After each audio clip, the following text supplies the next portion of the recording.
We don't have any Google ads. We don't have any Facebook ads. We don't have any Instagram ads. We're staying away from all of that. And not because we shouldn't. It's just because we've been able to do it differently. Now, what you have to do is pretty simple math. So you say, okay, we're going to pay normally, if we get the one behind Taco Bell, we're going to pay $3,000 a month. We want to be in a community and we want to be on a fairly main road. I mean, that's really what it comes down to. When we build out a clinic, we usually take debt, but very often we'll roll in some of the winnings out of another clinic to pay off that debt faster. But when we started, we did an average build out for us is 1.2 million. Welcome to another episode of Dental Marketing Go. I'm your host, Gary Bird. And today I got a special guest. And I don't do this often, but he's been on some of my other podcasts. Dr. Jan, who is the CEO and CVO of TREC Dental. And I'll be honest with you guys. This is one of those shows that is really bad for business. Like if everybody did exactly what Dr. Jan said, I'm going to be out of business and there's no need for people like me in the world anymore. But I think it's revolutionary. And I think it is really good for people to understand this. And I also think that it will be hard to execute exactly what he's done, but you can take bits and pieces of it and really start to improve. So Dr. Jan, why don't you start us off by just give us a little bit about your practices, how many locations, how many new patients you're seeing, just so people can understand kind of where you're coming from. Yeah, so we're up in Calgary. We have 18 locations, 16 are GP and 2 are pediatric. And so we'll probably avoid the pediatric ones because they have a bit of a mind of their own. But with our 16 GP practices, we're averaging 40 to 60 new patients a month per practice every month. So somewhere between 500 and 700 new patients a year on each practice. Yep. And you don't spend really any money on marketing. You also don't have goals. You also don't have debt. So these are like, you are literally the opposite of every single group, every single, everybody else out there. So let's walk through that. Like, how are you getting those new patients if you're not spending money on marketing? Yeah. So, I mean, it is true. We spend very little on marketing. I'm not going to say nothing. We really don't. We don't have any Google ads. We don't have any Facebook ads. We don't have any Instagram ads. We're staying away from all of that. And not because we shouldn't. It's just because we've been able to do it differently. And so the big thing for us is, I mean, we always start with location first. And so again, that's challenging for people that already have a practice because you can't necessarily move your practice. But we're very particular as to where we put offices. Most of our offices are de novo. And so we like to be, kind of ground level retail. Even if we do buy a practice, we're never going to buy one in a professional building. We're not going to buy one that's kind of in the middle of nowhere. We want to be in a community plaza. It doesn't have to be a massive community plaza. It could be 10,000 square feet, but a community plaza where there's going to be people coming just because they live in the community. So that's probably our biggest focus in terms of when we build a practice.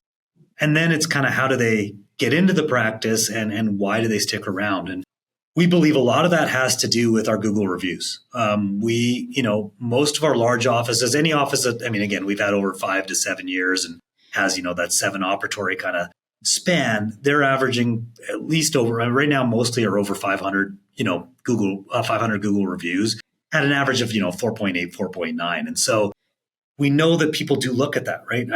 Yelp doesn't really work in Canada, not very well. So we focus on Google and that's easy for us to do. And we got a lot of great reviews. And so I think people look at, hey, they drive by and they're like, hey, there's a dental office. I need a dentist. Let me put their name into Google. And all of a sudden we have fantastic reviews. And they're like, well, this sounds like a good place to start. You want to hear something crazy? Dental marketing agencies are dead. You got that right. They're dead. Why do I say that? Well, we don't consider ourselves a dental marketing agency. We are a growth partner. What that means is we help our clients not only create opportunities, but we help them convert them and close them as well. And that is what's needed in the day and age that we live, because just getting new patient leads is not enough. You need somebody that's going to help you actually get these new patients into your chair and make sure that they're the right kind of patient for your office. Now, we put together a whole report that will tell you where dental marketing currently is, because there's a ton of changes, tons of things are going on with the market. And we broke down what you're going to need to do to stay ahead of the industry and grow the way that you want. The link is down below. Go check it out. Everything is free. I look forward to hearing from you. Yeah, I think this is super fascinating because when you buy a building, so let's say and I actually had this really happen. So I had somebody who was getting a ton of new patients every single month, like over 100. And a lot of that had to do with their location. And then they opened up a second office and they put it behind like a Taco Bell and a professional center, you know what I mean? Like tucked away. And they didn't get any new patients from the location, right? Now, what you have to do is it's pretty simple math, right? So you say, okay, we're going to pay normally if we get the one behind Taco Bell, we're going to pay $3,000 a month. But if we get the one that on the main road, we're going to pay $9,000 a month. So most dentists look at that and go, why would you pay $6,000 more a month? But paying that $6,000 more a month, you are now going to get 10, 20, 30 new patients a month every month just from your location. Is that how you're thinking about it? Absolutely. Like that's exactly how we think about it. And I mean, the rental rates in Canada are pretty expensive. So we're paying an average of $13,000 to $15,000 a month in rent. But that's, I mean, we look at that and we say, if we went to a professional building, we'd probably be in like the 8 to 9, like it wouldn't be down, unfortunately, as too low. But, we do look at it, that extra 5,000 ish, because that's what we feel like the difference is on average, $5,000 to $6,000. It's like, well, I could give that to Gary and that wouldn't be a bad thing for your business. Or I could just get the right location. And again, people are going to see us. And so rent, although it's a concern to start, and it's a big concern to start on a de novo practice. I mean, it hammers us the first 2 years. There's no question. But in the long run, we're so far ahead because we get all these patients and we don't have to spend a lot of money on the marketing. And it's consistent, right? Like, I mean, we have one office right now, 17 years out, and we're averaging 50 new patients a month after 17 years. Like it doesn't stop, right? And we've done nothing differently. It's been in the same place for 17 years, but it's been a great location, obviously all 17 years. So let me ask you this, and I didn't ask permission for this. So if you say, no, I don't want to share the secret sauce, that's fine. But how do I pick the right location? So if I'm a dentist and I'm like, okay, let's say I'm in California or I'm in Florida or I'm in Texas, wherever. How do I make sure that this area is actually going to produce results? And I'll give you a horror story of the flip side. So I know somebody who's a pretty big organization, pretty big dental practice. They're actually pedo and they're in Texas and their model has been exactly what you've said. But then they kind of struck out on a couple offices. They weren't the right location. It wasn't the right stuff there. And they kind of shared with me where they missed on that. I'd be interested to hear, like, how do I pick the right location and how do I avoid striking out? Yeah, I mean, I guess that's an interesting one. I mean, for us, kind of where we are, we want to be in a community and we want to be on a fairly main road. I mean, that's really what it comes down to. Do we look at competition? We look at competition to an extent, but I mean, competition in dentistry, there's a lot of dentists in a lot of places. And so we want to have, the best location, I guess is what I would say. So we look at like where some of the other people are and it's like, will we have better storefront value? Because we don't want to just be in the mall. We want to be in a good location in the mall, even though we're in like, a strip mall of sorts. We like strip malls. We like, just being right on that street where, again, I mean, people say, well, try to find a mall with Starbucks. I mean, I would agree, try to find a mall with Starbucks because Starbucks has already done the legwork. They've done the legwork for you. Again, you're not always that lucky. You can't just always be in a mall with Starbucks. I mean, somebody else wants that location just as much as you do. But for us, street level, facing the main street, but also in a community. We don't want to be on the main street where there's, plaza, on a freeway. We don't want to be on a freeway. That's exactly it. We want to be on a main street, but just in a community on a main street. And you're hoping that these communities don't have 16 plazas in them. Most of them don't. They have like, you build communities. There's a couple of plazas. I mean, that's where we're finding because we want to be the community dentist. That's what we consider ourselves. It's how we name ourselves too, right? So when we're in a community, like one of our clinics, it's in the community of Royal Oak. So our clinic name is Royal Oak Dental. We're in the community of Ranchlands Dental Clinic. So we name ourselves after the community. So the community recognizes it, right? And we want to be part of that community. Now, again, if you're on a corner somewhere and there's 2 or 3 communities, do you alienate yourself by naming yourself after one? We pick the biggest one and we name ourselves after the community that has, the most people in it. The other ones don't get offended. I mean, it's never that, but we do want to, we name ourselves after the community. That's a great point. So one thing that I've seen work really well, and I would love your thoughts on this. Number one, Costco does an amazing job of picking the right location that matches well with dentistry, meaning people with a little bit more disposable income.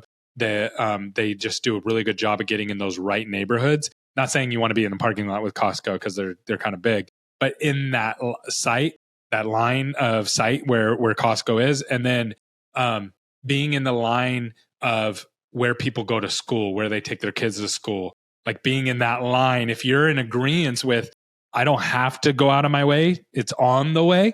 That's Yeah. really good too. Do you kind of think about that as well in the layout, or how do you think through that? Totally. Again, because you're making me think, because it's like sometimes, you just kind of drive through the area and you're like, this is going to be a good location. But you're right. We do want a community. So we want a school that's close by, right? Yeah. I mean, it doesn't have to be right there, but we want a school that's close by. We want to be, we want a gas station in the plaza because people are coming in.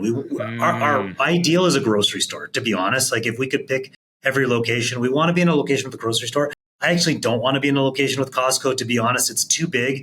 And the plazas that Costco go into have like bigger box stores as well, which we don't feel like we fit really well into. But, here in Canada, we have Safeway and Sobeys and some of these other ones. That's our ideal as a grocery store. If we can have a grocery anchor tenant, it doesn't have to be massive, but if we can have a grocery anchor tenant, that's where we want to be. So that would be our perfect solution. That's a good point. Yeah. See, down here in California, Costco's are their own thing. So there's like nobody in the Costco. So it's always like nearby the Costco's. But I think that's a really good point. What you're making is like Safeway or whatever that, and there's different levels of grocery stores, right? So there's like your high end grocery stores, there's mid-level grocery stores, there's more of the cheaper grocery stores. So knowing your clientele from that standpoint of which grocery store do they go to and in what communities, that makes a big difference, I imagine. And as funny as this is, like we stay away from the high end grocery stores. Like that's actually not where we want to be completely honest. We want that middle range. In a perfect world. We even find with the kind of lower, range, because what we know is that there's more people going to the mid-range grocery store, less people going to the high end. I mean, you're going to find the pockets, but we want people and we want families. That's the big thing that we've also gone after. I want the 2-year-old, I want the 30-year-old, and I want the grandparent as well. So I want the parent, the kid, and the grandparent all coming to us. And in order to get that variety, we need to be in that just normalized community, not the high-end community. One of my partners has been trying to get me go into an area where they have the highest, in our postal code, like highest earning. And I'm like, it's not where I want to be. I know they have more disposable income, but I want to be in the mid-range. I want the full family. We want to help people. And, it's not about the big house with the disposable income, honestly, for us. We almost avoid it. That's such a good point. Yeah. Cause you got Whole Foods and like down here, you have these like grocery stores like Irwan and stuff like that. They're just like uber expensive, right? But that's going to be a much smaller group of people. And usually they're not going to have as big of a family, right? They're not going to have like, there's all these things that you can go into. That's a different way of thinking about it. Cause it's not all just about that one patient that buys that treatment that one time. It's about, like you said, the grandparents or the kids and everything in between. So I really love that. And then I want to touch on this a little bit. So that's amazing. This is going to really help people picking the right location, thinking about your rental budget as part of your marketing budget instead. But then how do you do this without debt, and how do you do this without setting goals? So with the debt, I mean, when we start a clinic, we do take on debt. We've just been fortunate enough to pay all of our debt off. So we do have, when we build out a clinic, we usually take debt, but very often we'll roll in some of the winnings out of another clinic to pay off that debt faster. But when we started, we did, an average build out for us is 1.2 million. A lot of Americans look at that. They're like, how do you split that out? I'm like, half of it is on leaseholds, half of it's on equipment. They're like, you spend $600,000 on leaseholds. Calgary is an expensive place to build dental clinics. We're spending $200 a foot on leaseholds. I know in the US, you can usually get away with 120, 130, 140. So your build out cost can be less. Our equipment cost, we like to put the best equipment in. So we'll go with a cone beam. We'll go with digital x-rays. We'll go with an intraoral scanner. So we'll have an iTero in every office day one from opening, or, a prime scan, or a 3Shapes, whatever it is. But we want to make sure that we have the technology there. But the other part that you brought up, which is the part that usually drives most of the dentists nuts, is that we don't set budgets, we don't set targets, and we don't give out bonuses. We want our team lined up with our values, and our values are teamwork, respect, exceptional dentistry, and continuous improvement, TREC. And nowhere along one of our values is production. Nowhere along one of our values is profitability. And so we take that conversation out of the office, and you should see how our staff get behind just treating the patient well and not having to worry about, oh, did we produce enough today? Oh, did we collect enough today? Oh, did the doctor do enough work today? And when you're having those conversations, the focus changes. The focus changes to production. The focus changes to profitability. And it's a funny thing. When you change it to production and profitability, it actually decreases. And I know people are like, no way that that's correct. I will promise you it's correct. Change the focus to patient care.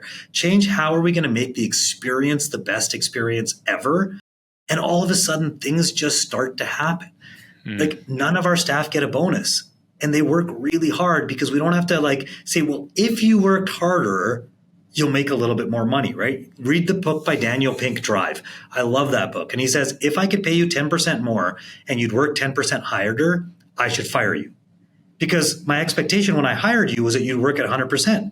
I should also pay you well for that 100%. So I need to pay you well. Don't underpay people and expect them to give you 100%. But you pay them well from day one, and then you do all the other things. You take care of them. You build out a community. You give back to the community. You figure out where they want to be and help them get to where they want to be. We spend a lot of time on team development. I mean, we're taking our whole team to camp for a day, like an overnight camp.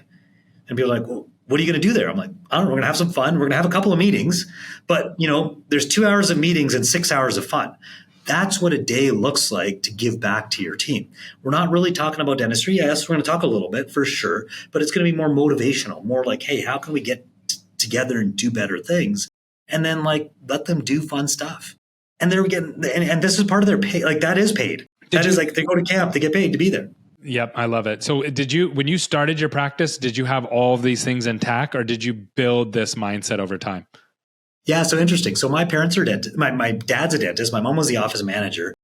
And here's the interesting part. She was the budget bonus, and so every day, I'm not joking, she would write down your daily target and then she'd write down what you did. And then in red or green, you would get a positive or a negative. So if you beat the target for the day, it would be in green. If you didn't get the target for the day, it would be in red.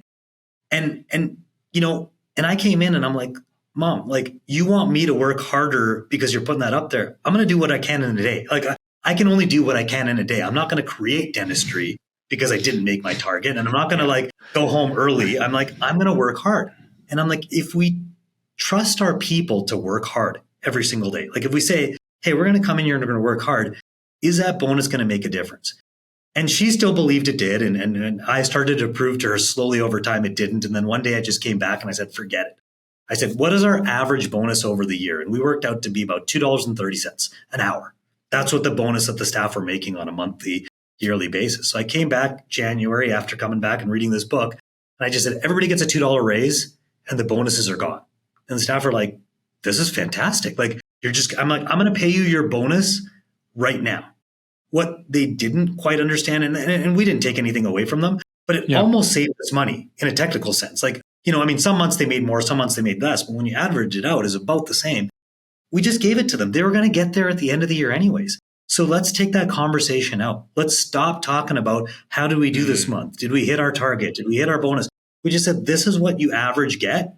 We're going to pay you now. Now just do the best that you can. And you should have seen things get better. Like it was just crazy. Like everything just started getting better because all the conversations around money disappeared. They'd already been given the bonus ahead of time. Yeah. So now it's how do we figure out the problem, right? Whatever the problem is, how do we work together in getting the problem, which is the best care possible or the best patient experience possible. And so now you can just fully focus on that and you don't have to worry about anything else. So focus on the problems that we're having. Yeah. Yeah. I love that. Okay. So last question for you. If someone's listening to this and they're like, yeah, okay, this sounds great. Like you don't just start and just rip off the Band-Aid and do all this stuff in one day. What would be the first steps that you would tell somebody like, hey, start moving in this? Would it be a book that they read or what can get somebody moving in the right direction? Right. So I already said, I like the Daniel Drive book. I mean, I think the Daniel Pink book Drive, because I think that gets you the motivation, like what's happening. I mean, I'm a big person. I mean, I like Simon Sinek's Start With Why. I mean, I think you got to start with where you're going. I really like Good to Great by Jim Collins as well. So you can figure out where some of those things come from. But what I would do is like start by creating things in your office that don't focus on dentistry to see if you can get people bought into your systems. I mean, can you just remove bonuses day one and give all the money to them ahead of time? I think you can, but that's a big step for people to take, right? Like, I mean, they're not going to start that tomorrow by listening to me on a podcast. But, hey, shut down a couple of hours early and say, let's talk about like things that have nothing to do with dentistry. Let's talk about like some team stuff, some team development stuff. Like, let's go do something together. Let's go to an escape room because we have to work together to get out, right? But this is on paid time. I'm not going to make you come afterward because we can all get them to, hey, we should do a social event after work, and half your team shows up. They all have kids. They have things to do. It's like, shut down early and take them to an escape room and see how they work together and take them for lunch on paid time, right? I mean, we do that 3 days a year on paid time. We do events and they start to buy into the culture that we're building because you got to build that culture first. You can't just say, hey, we care about you. We're going to give you the bonus and you're all going to care about us. You haven't proven that over time. Most dentists, unfortunately, haven't proven that because they've proven that they only care about money. That's a good point. And so we're focused. So you got to care about them more first, right? Simon Sinek talks about the circle of safety. Have you created an environment of work that they feel safe at, that they can show up and be themselves? They don't have to pretend to be somebody else. You love them for who they are, right? All the different types and the diversity. Do you have a diverse organization? So we look at that. That's probably where I would start is like, how are you taking care of them if it didn't have to do with money? What are you doing for them that has nothing to do with money? And maybe if you start there and you get them to believe that you care about them, because I think that that's a challenge. I don't know that our staff or some dentist staff believe that they truly care about them. They believe that they do a job and I pay you to do your job. And then that relationship works, right? You come to work, you work really hard, you get paid, you go home, you work harder or you make me more money, I pay you more money. That's the relationship that they've created. I think we need to step back and say, like, wait, do we care about the person first? One other book, 5 Dysfunctions of Team by Patrick Lencioni. The 5 Dysfunctions of the Team. Yep. I lecture on that all the time. If you want me to come and do a lecture, and I do this, I go to different groups and I lecture, I start with the 5 Dysfunctions of Team. That's actually where I start. Got it. Okay. So as I told the audience, prepare to have your mind blown and start thinking about things differently. And you did a great job. You're doing things. I love that it doesn't have to just be the way that the 4 biggest companies in the United States has built it, and they built it off of debt, and not saying that's fine for them, right? But there's other ways to do things. There's a lot of different ways out there to do things. And I love that you're crushing it. You're successful and you can articulate it. You can clearly show everybody, hey, this is another road that works for us, and people can grab off the shelf and take the things that work for them. And you make some really, really good points that's hard to argue with. So thank you so much for coming on today. I really appreciate it. And if someone wants to learn more about your organization, where can they find you? So, TRECdental.com is our website. If you want some questions for me or, want to do any more learning, just message me on LinkedIn. That's probably the easiest place to find me, or Dr. TREC on Instagram. Awesome job today. Thank you so much again. Yeah, no problem. Thanks for having me.